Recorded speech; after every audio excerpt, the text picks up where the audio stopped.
This week I've been driving the Mitsubishi ASX ES, which is the baby SUV from the Mitsubishi stable.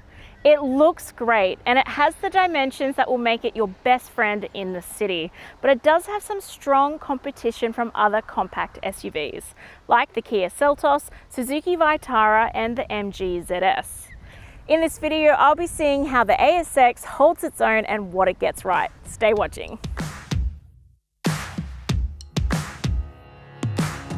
There are 6 models for the ASX, and ours is the second from the bottom ES grade, which will cost you $27,990 before on-road costs. That makes it one of the more affordable options compared to its rivals, but the MG still has a beat. Let's see what sort of features you get for that price tag. Being at the lower end of the grades does mean that the specifications for this are on the slim side, but you'll still enjoy an 8-inch touchscreen multimedia system, fabric trims, as well as wired Apple CarPlay and Android Auto. You also get full LED lights on the exterior. The full specs are in my detailed written review at carsguide.com.au if you want more info. I love how this looks. It has a wide stance and enough squared edges that it doesn't look too cute, but its size will appeal to urban dwellers where space is at a premium. There are a few items that add some personality to this car, like the panels at the front that has the quad LED lights and the way the lights at the rear jut out. I also like the 18-inch alloy wheels, and to add further flair, you do have quite a few colourful options on the paintwork, like our red diamond on the test model. The cabin reflects that this is a base type model with the analog instrument panel and the traditional gear shifter and handbrake, but I've sort of fallen in like with how old school it is in here. The fabric trims feature a cool lattice-like pattern on them, which is nice, and the dashboard is very easy to navigate with the buttons and dials. It's a no-nonsense cabin, but I think that will appeal to drivers who don't want to be overwhelmed by their car. There's plenty of room up front, and with a passenger beside me, I don't feel like I'm knocking elbows with them either. It's a very easy car to get in and out of as well, with the 205mm ground clearance and wide door apertures. The front seats are comfortable and well padded, and both adjust manually, but I did miss having adjustable lumbar support this week for my longer trips. The fabric trims look nice, and I really like that this comes with carpet mats as well. Individual storage options are good with a deep middle console and glove box, plus 2 cup holders, and in the doors you also get 2 drink bottle holders. I also like that you get a cute little cubby up front, which is the perfect size to fit an iPhone. The charging options are okay with 2 USB-A ports and a 12-volt port to choose from. I like how easy the multimedia system was to navigate, but it can be sometimes hard to see while you're on the go. It tends to catch the light a lot. The wide Apple CarPlay was very easy to connect to, and I didn't even mind having a trailing cable this week. The steering wheel is a good size, but it does feel basic with the synthetic leather wrap. It kind of feels like vinyl, but I do like that it has mounted controls for the audio and cruise control. I have an okay amount of room in this back seat, but I did notice that the door apertures back here aren't as wide as the front, which made it a little bit harder for my son to get in and out with his giant school bag this week. I also don't feel like the back seat is as comfortable as the front, just because you feel like you're sort of perched on top of them. So I would expect a few oomphs from your passengers when going around corners. As you might expect for this grade level, the amenities are quite basic back here, but you will still enjoy a single mat pocket and 2 cup holders. I would have preferred to have seen some sort of charging option, and my son did miss having directional air vents this week with the hot days we've been having.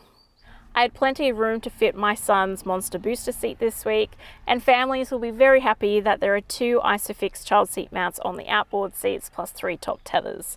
2 seats will fit best though. The boot is a good size at 393 litres. You get a temporary spare tyre underneath the floor, and I like that it has a level load space. It doesn't have a powered tailgate, but it's not a heavy lid to operate. The ES has a 2-litre 4-cylinder MyVec petrol engine. It's a 2-wheel drive and has a continuously variable transmission. It has a max power output of 110 kilowatts and 197 newton meters of torque. For manual enthusiasts, you can option a manual transmission on the base GS model, but this has been perfectly adequate for my runabouts in town this week.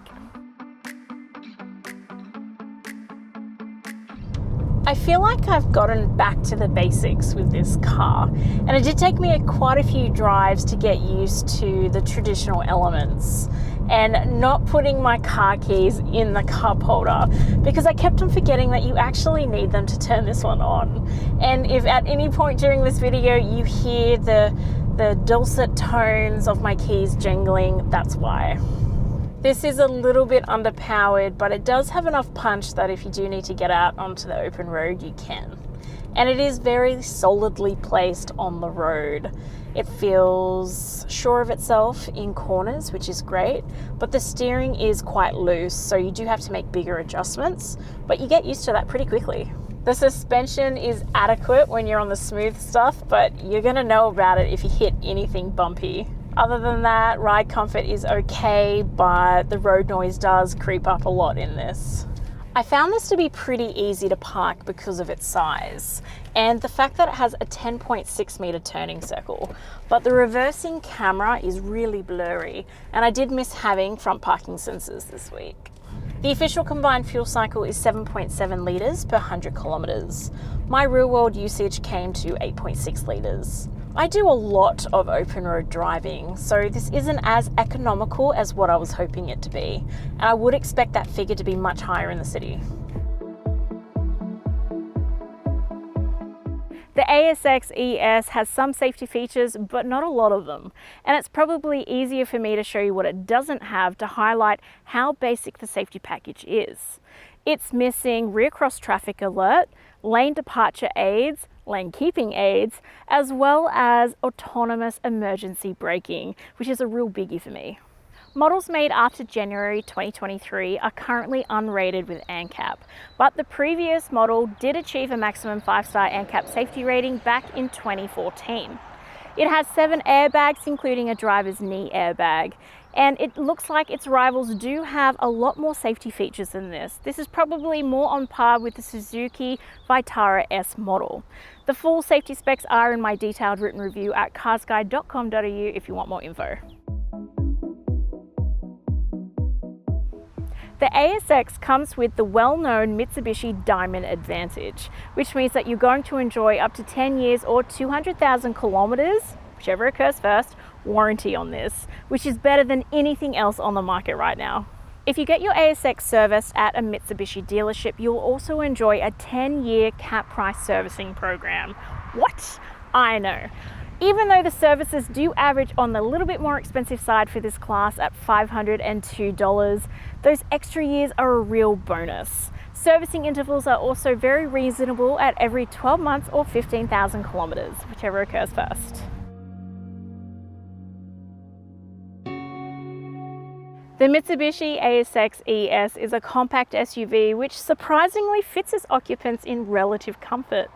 It's got a great boot size and enough up front for a driver to be satisfied for everyday use.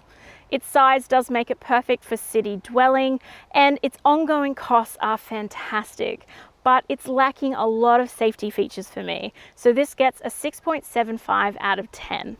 If you're after more details, check out the full review at carsguide.com.au, and I'll see you next week.